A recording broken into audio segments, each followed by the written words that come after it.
lovers, and welcome to the Liberty Mike podcast, broadcasting from an undisclosed location in the heart of Dixie. I am Michael, and I'm here with Liberty Larry. How's it going?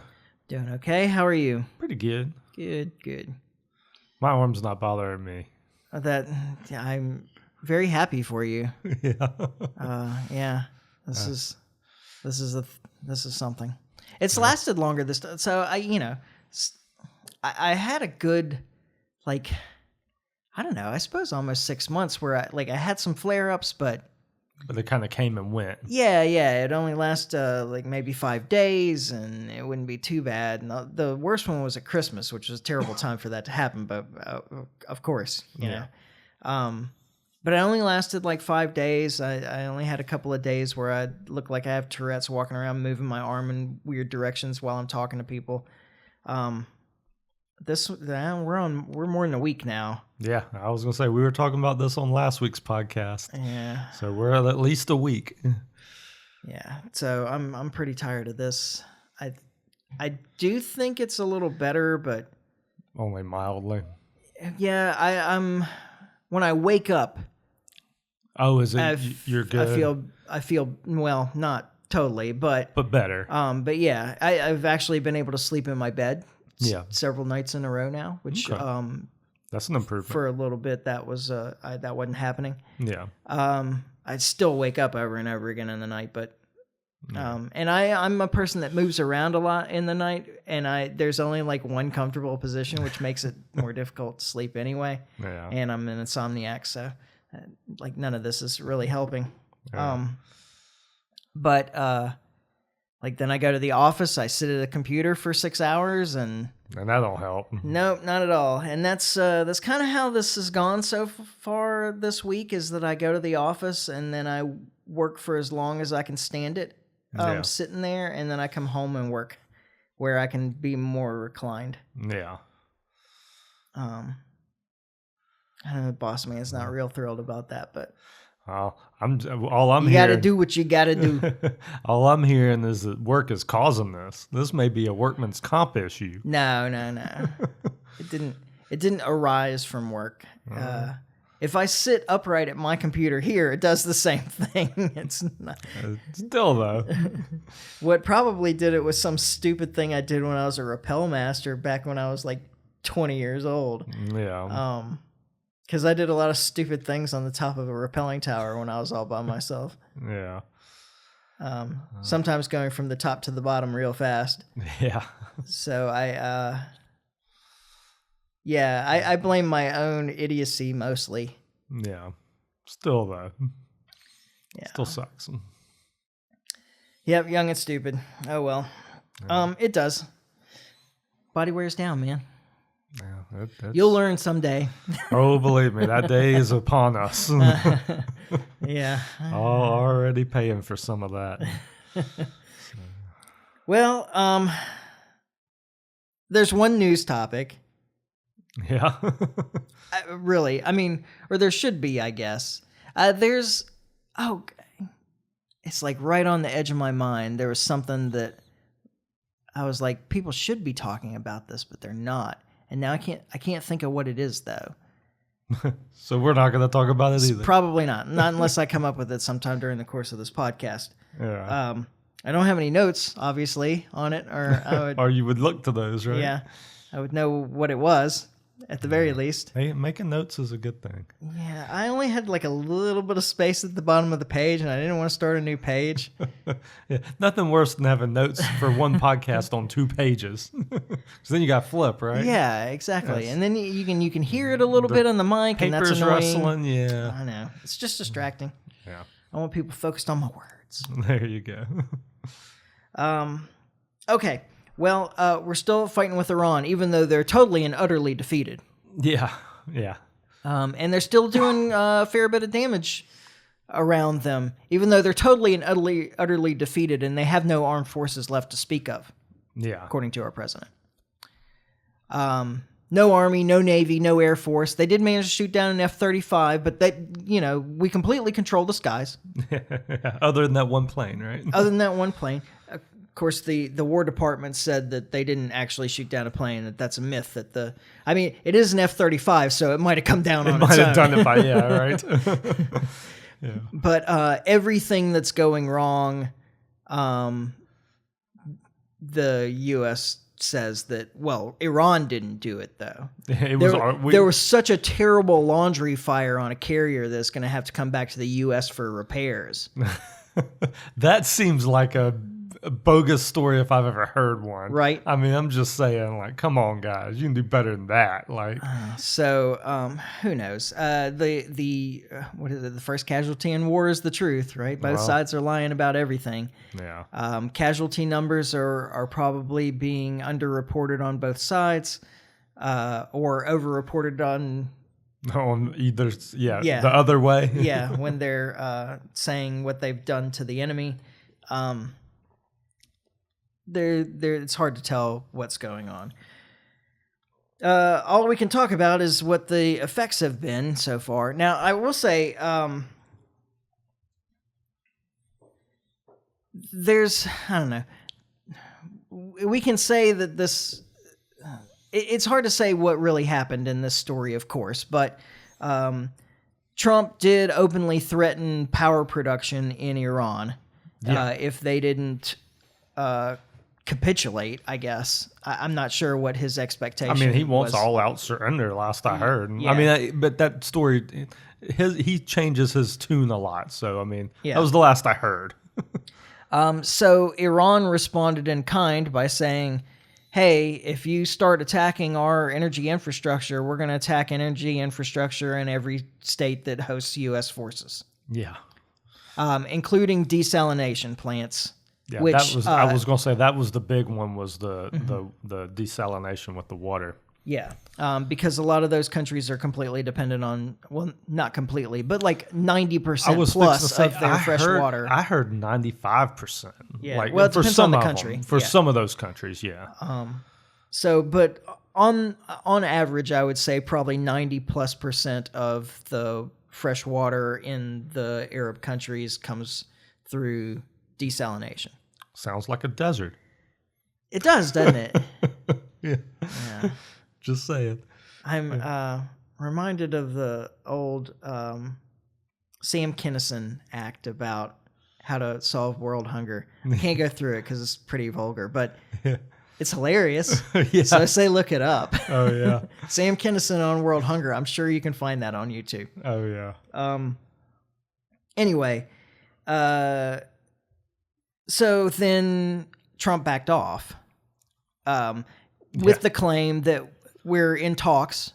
Now, through the other side of his mouth, he's saying, we've killed all their leadership, and then when they got together to get new leaders, we killed all of them too, so there's nobody left. Yeah. So who are you talking to? Well, and I heard a clip where he was talking about exactly that, and that it was, I forget what the question was. It was something along the lines of who we were talking to or whatever. And he's like, well, the people we're talking to seem like they're in charge. Like, they say they're doing stuff and then that happens. Like, so we're assuming they're the ones that are in charge. And it's like, that doesn't exactly jive up. I mean, very easily you could be talking to people that was in the room with other people, and it's not really the people in charge at all. Yeah. And if you can't name anybody that you're talking to because they'll be killed, then they're probably not, they don't have a lot of control. Yeah, I would say that's probably true. And that would fit in with your theory there too, because if you name people and they get killed, maybe it's because they're leaking information, not making decisions. Not making decisions, yeah. At any rate, Trump said that we are in talks, we're negotiating, and it was progressing well, and so therefore we're not going to destroy their energy infrastructure just yet, as long as the talks continue to go well. Then Iran released a statement saying, we don't know what he's talking about. There's no negotiations going on. Trump is negotiating with himself, which I thought was pretty funny, actually. Yeah. Because I think Trump does a lot of negotiating with himself. I think so, too. And the truth is, like, why would Why would Iran enter into negotiations with the United States? And certainly, why would they stop anything that they were planning to do because they were in negotiations with the United States? Because the United States has proven that we don't stop our militarism because we're negotiating. Exactly. I mean, we've and in used fact, we use it for cover. Exactly. So put you at ease while we're setting up our bombing runs. yeah, I mean, we've done this twice to this country already. before a war started. Yeah, within a year. We've done it twice within a year. Yeah, exactly. So I don't know why they would consider the U.S. a good faith negotiator anyway. On the other hand, like you hear stories about how, Israel continues to escalate whenever the U.S. is in real talks with Iran because the U.S. is a good faith negotiator. In fact, the Joe Kent said something like that. Yeah. I don't see that the U.S. is negotiating in good faith. Yeah. I don't know that Iran is either, but and actually on this point, I said last week that they haven't done anything to put doubt in any of the claims that they made before the war. Yeah. But something happened. They attacked a U.S. installation in the Indian Ocean that was 4,000 kilometers away. And they had self-imposed a 2,000 kilometer limit on their missile systems. Yeah. All right. So I read some about this. This is actually kind of interesting. First off, apparently in the 12-day war, that restriction was relaxed in Iran. Yeah. Like officially and publicly. Yeah. I was not aware of that. Second, it turns out that the missile that they used is actually one of their missiles that has a 2,000 kilometer limit. Yeah. With its regular payload. Oh, really? So what they did was they put a smaller payload on it. Like a lighter one? Yeah. Okay. So less weight on top of it, travels farther. Also less boom, right? Yes, also less boom. Okay. So that's the explanation of that. Yeah. It means that obviously, though, that they are capable of firing farther than the limit that they've imposed on themselves and are willing to do so, but doing less damage at the same time. Yeah. Yeah, but depending on the target, like I say. Yeah. Doesn't necessarily matter. So, and then we've got, a bunch of Marines and real troops moving over there. I mean, it's going to be less than like 5,000 troops. I don't know what exactly we expect to do with 5,000 troops. Of course, the talk is an invasion of Karg Island and takeover of Karg Island. Oh, really? Yeah, which is their, I guess, their distribution point for Iranian oil. Yeah. And I don't see how this is feasible. I mean, like, you may be able to land a bunch of Marines on the island and take it. I don't think you can hold it, though. But you can't hold it. Yeah. I mean, I don't see how you could. Yeah. I mean, and this is where people, like, our military is not invincible. Like, I mean, that people don't, like, we're on their turf. Yeah. The island is 15 miles off the coast of Iran, which means it is well within range of artillery, missiles, and drones. Yeah. Can all... So there's also something like 20,000 civilian residents of the island. So this could be messy in terms of international. What would the word be? I want to say relations, but that's not right. Yeah, that's not exactly what I mean. Image. There you go. Yeah. It could be messy in terms of international image if we go and take this island and kill a bunch of civilians. Slaughtering folks. Yeah. I mean, I don't think that we would go there and start slaughtering folks. I think that it would be accidental, but... Oh, yeah. Well, I'm not saying it would be, but even accidental is going to be a problem. Right. So I don't know how that could be. And while this is all going on, a bunch of U.S. officials keep saying, and I keep hearing it over and over again, No boots on the ground. No boots on the ground. We don't have any boots on the ground. Nope, there's no boots on the ground. We do seem to have our toe in the water. I was going to say, Trump has hinted at boots on the ground. I mean, I say hinted at, like he said that it's on the table. Yeah. We're like sitting on the edge of the pool testing the temperature or something. Like toes in the pool, not boots on the ground yet, though. Yeah. I just don't know how long that'll last. And that'll be a huge mistake, too. The further we go into this, the worse it gets. Like, there's no winning here. Yeah. Or I say no winning. There's no good outcome, put it that way. Right. Right. Now, this is something that I had meant to mention on the last podcast, and I didn't. So now I can't. And other people have been talking about this, or at least I've heard other people talking about this since then. So now I can't claim that it was an original thought of mine, although it was. Yeah. It does seem that the U.S. is trying to limit energy coming from anywhere but the U.S. Okay. That we're okay with the Straits of Hormuz being closed. Yeah.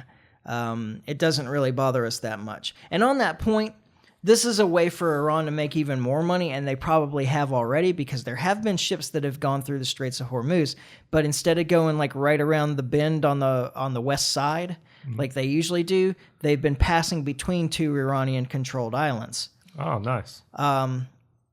That reportedly the IRGC is using as I would say a way station, maybe? Yeah, toll station. Yeah, to visually identify that it's the ship that they have permitted access. And if this isn't already happening long term, this is a great solution for Iran, is to just charge a toll.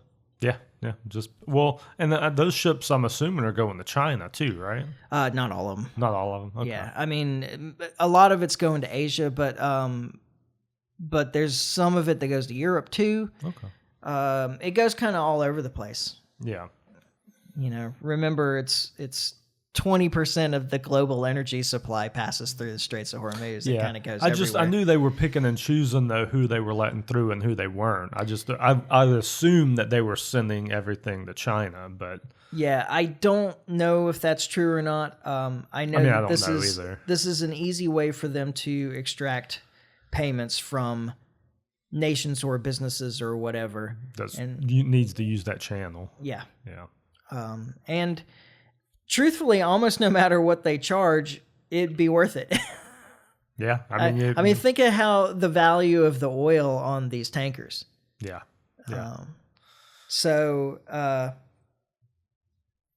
Anyway, I do think that this is about controlling world energy supply. Now, we can't control Russia. Russia's a huge source of energy.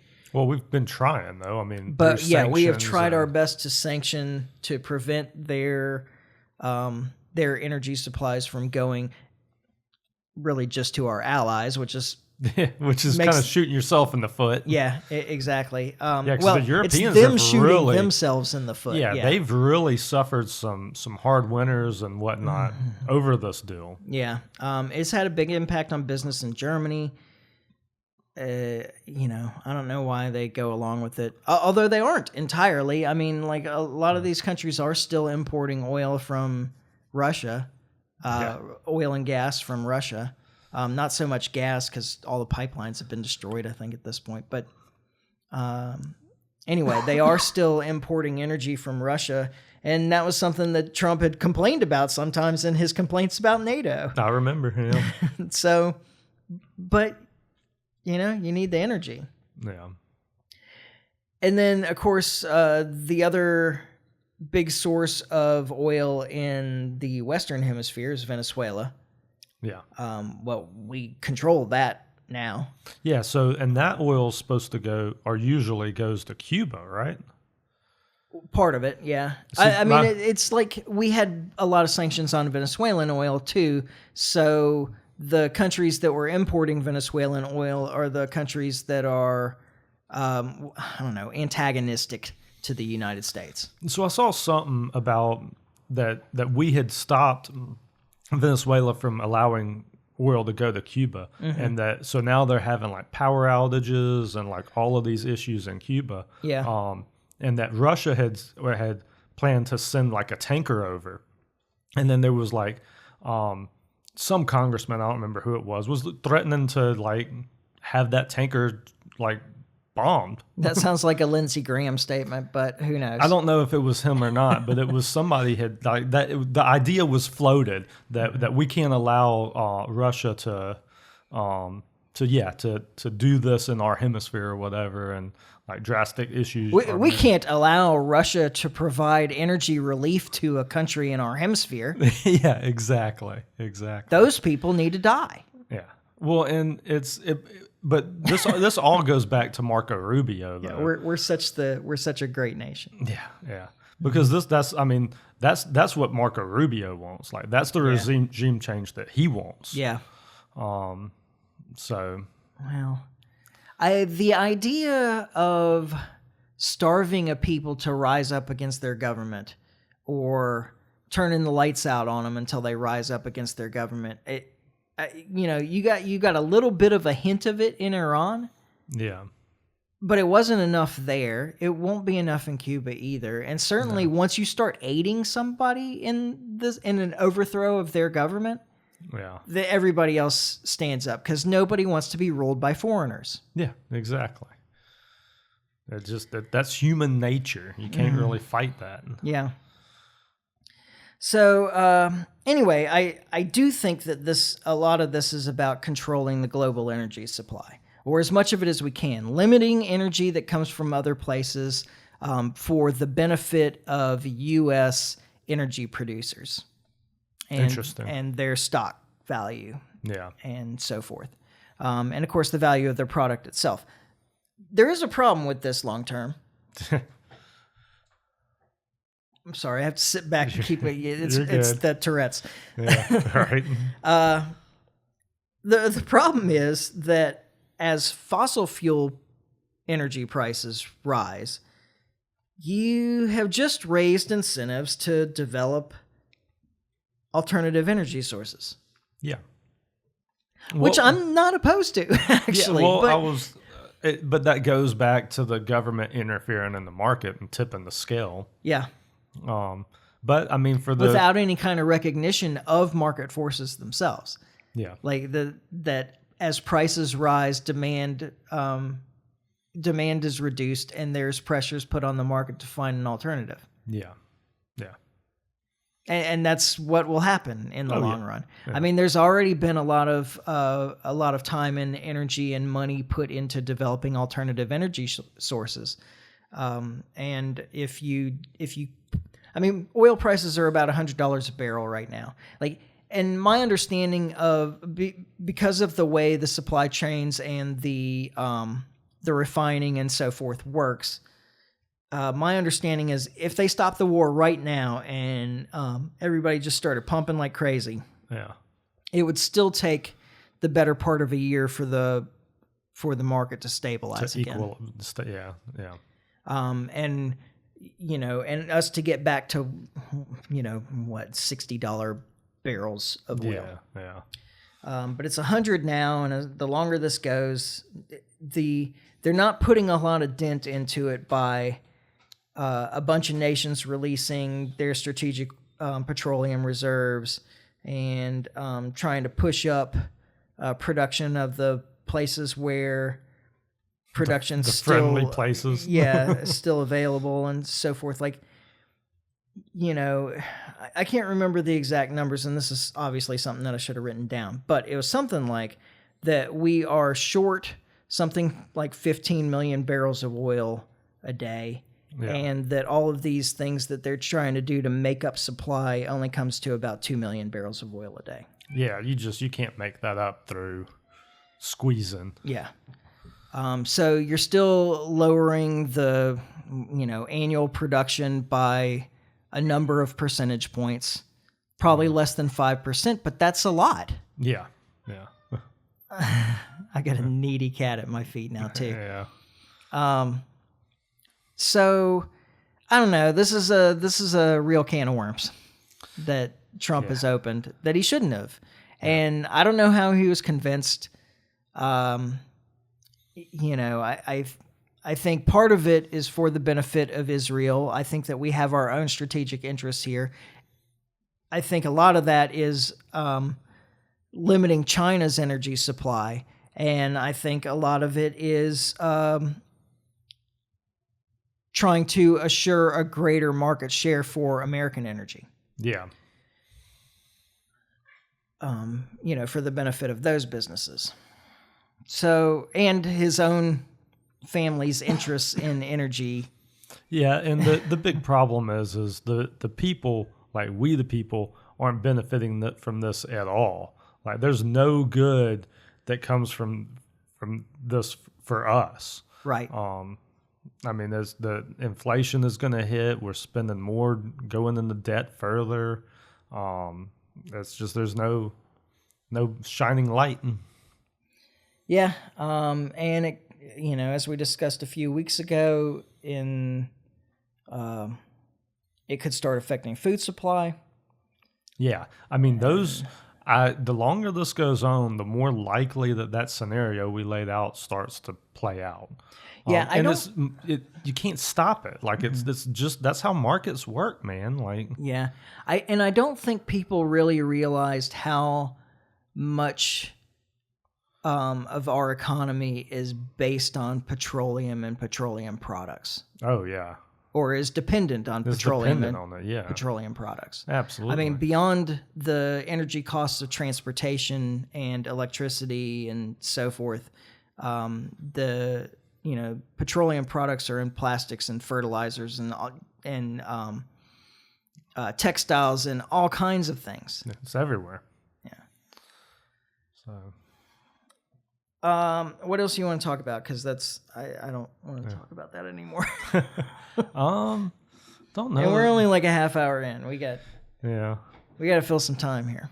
Man, I don't know. I don't know that I've got really much else. Trying to think. I wonder if y'all can hear this chirping cat here. Yeah. I've always wanted to record her actually because she has an interesting vocalization. It's different. Yeah. I'll say that. The other one has an interesting vocalization too, but it just sounds like a whine. Yeah. Hers is like this kind of chirpy, trilly thing that she does. Okay, let me look back through my notes here a couple of weeks because I know that there was some economic thing that I wanted to talk about at some point, and we kept putting it off, and now I don't remember what it was. But if I can find it, then we can talk about that. Sorry for the unprofessionalism. We'll cut this out and post. Even though we won't. Yeah. Let's see. I do have big plans for tax week, by the way. Oh, really? Yeah. There will be an economic discussion there too, but I'm trying to do some. I have to look at a calendar. I might be out of town that week. Oh no. Well, then it'll just be me citing statistics. That'll be nice and boring. That'll be fun, right? Yeah. I'm sure everybody will really appreciate that. Oh, yeah, this is it. Equity in new tech. Oh, okay. Do you remember me talking to you about that? Okay. Vaguely, yeah. Yeah, so in this particular discussion, they were talking about some new... I'm going to go with the word bionic medical treatment stuff. So you see some of this already, right? Mostly in hearing aids where they have a device that literally plugs into their skull. Oh, really? I mean, I'm not surprised, but no, I haven't seen it though. Really? Okay. Well, because I know it was heading that way at one point. So. Mm-hmm. There's more of these kind of things that are being developed. They also do stuff for Parkinson's where they put a little chip in your brain to help control the effects of Parkinson's or the symptoms of Parkinson's. So there's like more and more of these things are being developed. And I was listening to a podcast where they were discussing some of these developments and how like essentially bioelectronic stuff. Yeah. But one of the things that they said about it, this is podcast set in the UK, by the way, so this could explain maybe part of it, because they're farther down the socialist line than we are. Yeah. Is that they said that we have to make sure that as we develop this technology, that it doesn't go to benefit just the rich, and that we need equity in the applications and the availability of this new tech. Well, that's interesting. And I said, that's stupid. Well, because, I mean, just think about it logically. I mean, how many poor people riding around in Teslas 10 years ago? Yeah, actually, Teslas are pretty inexpensive. Like now, the low. But that's what that's kind of my point, though, is that like when Teslas first came out, like that was not your average person wasn't going and picking a Tesla up, right? But your average person absolutely will pick up a Tesla now. Yeah, 4K TVs when they first came out. Same thing. The truth is that almost every technology, when it's new, is available just to the rich. And it's available just to the rich because prices are high, because supplies are low, and it's still an in progress. Usually it's technology. Not ready for prime time. Yeah. And I mean, there's exceptions to that, but like generally speaking, like you're the rich people are kind of the ones that are like testing it out. Yeah. And so they are the ones purchasing these things and putting the money into the system that's used to develop the technology further and to increase supplies in the long term. Yeah. All new technologies go to rich people first. And the money that the rich people give to the technology developers is what helps them develop the technology further, to iron out the bugs, to improve the supply chains, to improve the manufacturing process, to increase supply, to lower prices so that everybody else can get it in the future. Exactly. And the medical industry is no different. Exactly. Although it's trying to be. Well, yeah, it is trying to be. I mean, I guess it's a different scenario when, healthcare is free for everybody. Mm-hmm. Like, I mean, I'm not saying I agree with it, but I mean, that would be the reasoning, or that would be their argument. I mean, I suppose, and then the state pays for all of this, but I don't see, people in the UK go to other countries. Wealthy people in the UK go to other countries to get treatment for things. Yeah. Because they can't get treatment in the UK for it, or they can't get treatment within a reasonable time frame in the UK for it under the National Health Service. Exactly. This is actually far more common than you would suspect, although everybody keeps praising the National Health Service and these other... Like, I remember listening to somebody else talk about that they were in Germany for a semester or something like that, and they had some kind of illness that they went in, and like it was great. She didn't have to pay a cent. She went through, she got her medicine, she didn't have to wait very long. It was all like boom, boom, boom, everything's done. She didn't have to pay a cent, and she got her illness treated. Yeah. That works great when it's something common. Yeah. Yeah. On these national health services, these state-run health services, if it's everyday kind of ailments, if it's colds and flus and things that are, traumatic injuries like that and so forth, like they're great for that stuff. They are. It's true. Yeah. When you start getting into like more rare forms of illness, they're not. Yeah. Especially if you need an MRI. Well, and this was something that I was going to bring up when we were talking about earlier. You're saying that the medical system is no different in terms of being a market. Yeah. I think the MRI is a really great example of how our health system in this country has become not a free market. Yeah. Because... Oh, yeah, I'm not arguing that that's what we have here, by the way. It's far from it. Because other technologies and technologies in the healthcare field that are outside of the insurance and state pay systems, are the prices continue to go down. Yeah. But MRIs continue to get more and more expensive. Yeah.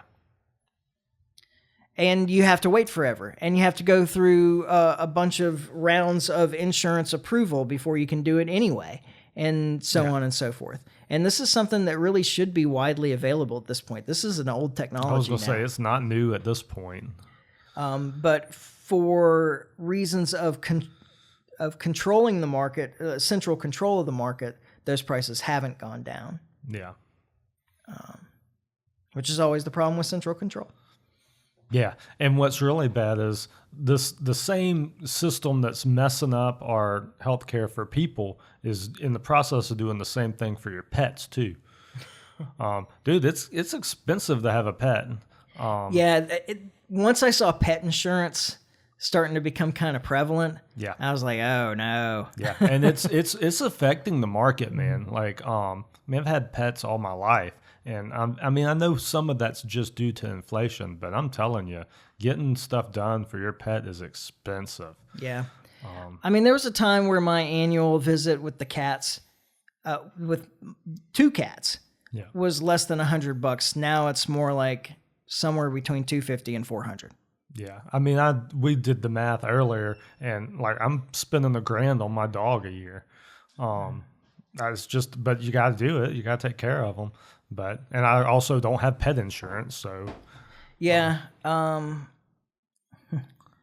Well, I have been like seriously considering moving from the kind of traditional medical insurance that I have to one of those crowdfunded, crowdsourced systems. Yeah. I think I'm feeling more and more like that's the way to go. And if for no other reason, just because it puts pressure on the traditional insurance system to stop cheating.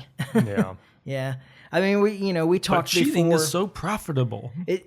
They have a system where the incentive for all parties involved, except for you, the patient, is for prices to go up. Yeah. It's beneficial for the insurance system for prices to go up. It's beneficial for the healthcare system for prices to go up. It's beneficial for the physicians themselves for prices to go up. The only person in the system that it's not beneficial for the prices to go up is you, the patient. Yeah. And they have all these systems that incentivize it. Like even outside of that, without going too deeply into this whole thing, like the business provided or employer provided health insurance, which has been a huge push by the government, is to make insurance come out of your employer. Yeah. Like one of the things that's done by the health insurance companies, these insurance companies that provide these insurances, these group insurance plans, is that they take a percentage of what they saved the company, supposedly. Yeah. So the high prices and then their low payments that more than cover the cost of the service. Yeah. The difference between the larger the number is, that's the difference between those two, the charged amount and the paid amount also creates income revenue for them. And the larger that number is, the more revenue they get. Yeah. So anyway, I don't want to spend a whole lot of time on that. Actually, I don't want to spend a whole lot of time on anything. My arm hurts. Yeah. But it's all a scam. Oh, anyway, the point is that new technologies need to be available only to the very wealthy at the beginning if you want them to progress. Yeah. It's just how it works. Like interested wealthy people that like the new toys, that are early adopters, that are looking for something to invest in the future, etc. Those are the people that it should be available to first. Otherwise, the technologies don't really get off the ground. Yeah. If you try and make it available to everybody, if you take away the profit incentive, and you take away the revenue itself, because in the beginning the supplies are low, then the technology never really gets developed. It gets trashed before it gets started. Yeah, or stagnates and doesn't get any better would be the worry. Yeah. You know. Well, that's less of a worry than it just disappearing. Well, yeah, I guess so. I mean, nobody wants the first iPhone. anymore. Yeah. Yeah. Well, yeah, exactly. Plenty of people wanted the first iPhone when it was the first iPhone. Yeah. And some people were able to afford it. Yeah, exactly. And it got better as it went. Yeah. They're still expensive. And then got progressively worse, I think. But that's another conversation, I guess. Yeah. Well, there's it's created a different kind of incentive now. Yeah. In the market. So now the market for iPhones isn't so much about the quality of the iPhone, it's like a status thing. Yeah. Having the new thing. Having an iPhone specifically. Yeah. I know you're not in the dating pool, but you would be surprised like how frequently not having an iPhone is a deal breaker. Really? I can't imagine. Yeah. Oh, your text message came up green? Done with you. Done with you. Oh, wow. Yeah. No, that is wild. I would not have guessed that one. Yeah. Luckily for me, the last girl I dated seriously was Korean, so it was Samsung all the way. So Samsung all the way. Yeah. Wow, I bet. Yeah. Oh, strange world. Yeah, I know. I don't get it. I have an SE3. Yeah. I like it. I went in and I said, I want the smallest iPhone you have. Give me the smallest iPhone you have. And that was it. And it's like twice the size of my first iPhone. Yeah. Still. But everybody else thinks that I've got some old piece of junk phone. I'm like, no, it was made in 2023. It's like it was brand new in 2023. Yeah. And I can't wait till they come out with another new one that's like this size. That's that size, right? Yeah. Although I like this one fine, so I'm not like in a hurry to change phones. I'm mid-range on screen size. Like I don't want one quite as small as yours because I do feel like that for me that's a little too small. Yeah. But I don't want the biggest one either. I just yeah. Well, I don't understand. So my friend at work calls the big ones phablets. Yeah. And I don't understand that at all. But maybe it's because like I don't watch movies and TV and stuff on my phone. I very rarely go to YouTube even on my phone. I do a lot of stuff on my phone, which is the reason I want it decently sized. I'm not watching movies or anything like that, but I do watch videos periodically or, something quick and small. But I knew a guy that he just carried a tablet. Yeah. Like he didn't even, it wasn't like a regular phone. He just carried around the tablet. Yeah. I used to have a tablet too. Yeah. And I did like that. Oh yeah. I mean, I enjoyed having a tablet. Like having a tablet was really nice, but I don't need both. And if I'm only going to have one, I want the smallest phone they got. I considered at one point dumping the smartphone altogether and going back to like a flip phone or like a dumb phone and then just having a tablet around, you know. But I never followed through on that. It is convenient to be able to like pull stuff up when I'm like need to or want to. Dude, you've gone totally the other way. You have the watch, like you're never disconnected. Exactly. I like the watch. I like the watch a lot. That would actually be a problem with going that direction because I'm so used to, mainly for the text messages. I like to be able to like look at my text messages without looking at my phone. So, yeah. He had to charge the watch before we sat down, and I was like, "Oh, okay, we can make it through the episode without you being distracted." Yeah, phone's still sitting right there, so there's that.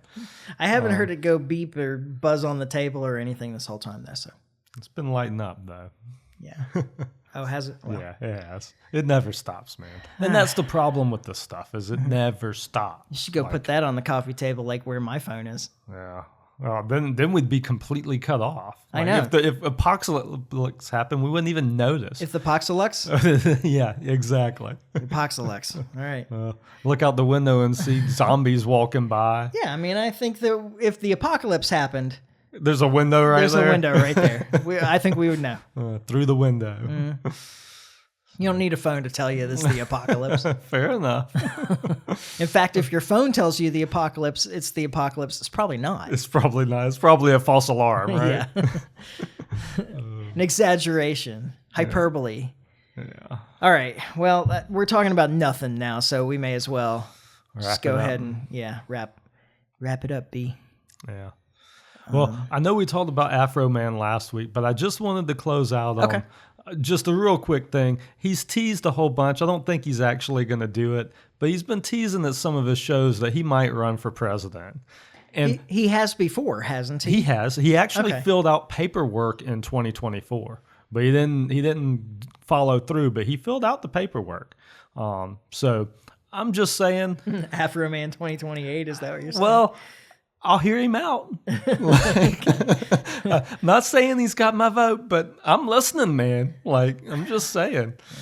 Well, I tell you, I've seen some clips from the court case since then, and I really enjoyed it. Yeah, it's fun, man. I don't know. It's one of those, I don't know. Good. Yeah.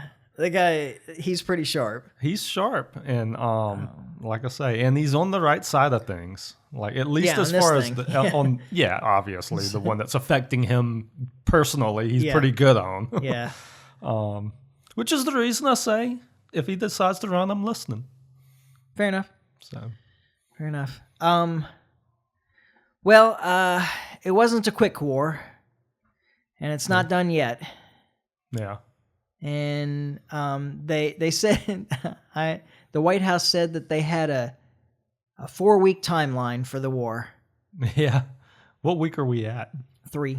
Okay. So they're wrapping things up. Yeah. So it'll be done next week, clearly. Yeah. All right. Well, and we'll see. Truth be told, Trump holds the cards here. He could pull out of this thing and wipe his hands of it. That's not holding the cards. That's folding. Still, I mean, you folding the cards you hold. Yeah. Well, I mean, he can do it, and I this is why you weren't very good at poker. No, I suck at poker. if you fold the cards, it's because you weren't holding the cards. It's because you're losing. You expected somebody else was holding the cards. That's why you fold. That's fair, but at any rate, he is fully capable of just walking away from this thing. I can see him doing that and just declaring victory the whole way. Yeah, I'm having a harder and harder time seeing him do that now. Yeah. All right. It depends on if you count this.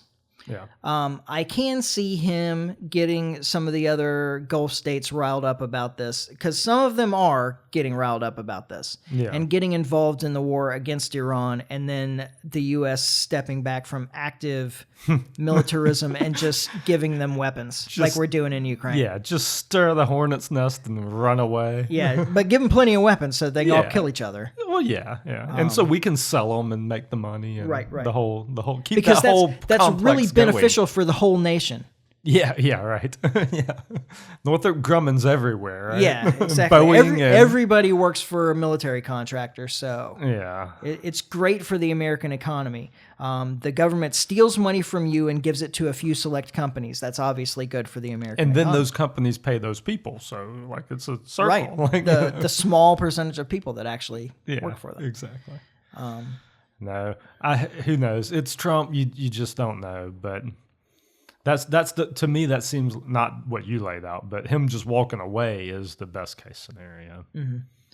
Yeah, I think the closest thing that we may see to that is what I laid out, that he gets enough other countries involved in the war, and then we just step back and give them armament.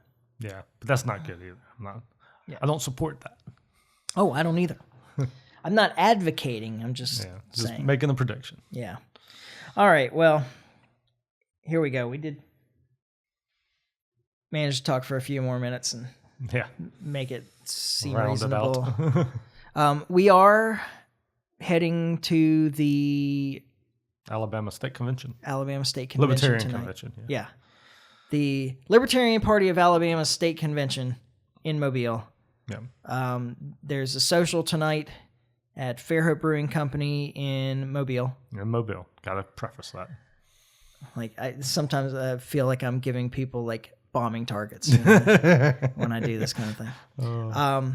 So yeah, there's a social tonight and then business tomorrow. If you are a member of the party, you should definitely show up. If you're not a member of the party, you can still show up. And if if you're just kind of curious, if you want to talk to some interesting people, there will be interesting people there. You will definitely find some interesting people there. You will find some very bright people that are willing to talk about politics all day long. Yeah. And that's true. I mean, for me, they're like the height of intelligent people that want to talk about politics. Yeah. Like, you're not going to, if you go to a Republican thing, you're not going to find a lot of intelligent people that want to talk about politics. Yeah. But you will at a Libertarian convention. Yeah. So. I think that if you go to a Republican convention, you probably find intelligent people that want to talk about politics. The problem is that you have a hard time finding people who can talk about politics intelligently. Ah, okay. That may be fair. Yeah. That may be fair. Because they've been drinking the Kool-Aid too long. And, exactly. They're not questioning everything like us libertarians. And we're going to the Fairhope Brewery. What is it called again? Fairhope Brewing Company. Fairhope Brewing Company. So we don't serve Kool-Aid. We serve beer. We serve beer. And hopefully wine. And hopefully wine, because I don't like beer. Yeah. Hopefully spirits, because I would prefer to drink spirits over wine. But pretty sure they're not. I'm pretty sure it's going to be a beer night. Yeah, oh well. It may be a nothing night because I'm taking meds. Nah. But maybe not. We'll see, right? All right. This time for real, we're wrapping it up. We are planning to be here next week. In the meantime, you can follow us on Facebook. You can subscribe on iTunes, YouTube, Podbean. Like and share, comment, subscribe. Click all the things. Bells, whistles. Yeah. Whole 9 yards. And you can always email me, michael@thelibertymike.com. If you got some insight, you got some criticism, you just want to chat, doesn't matter to me. Yeah. I do my best to answer everything, so feel free. And we'll be back next week when we finally get this right. And in the meantime, try to stay free. Life short, live free. Ciao. Later.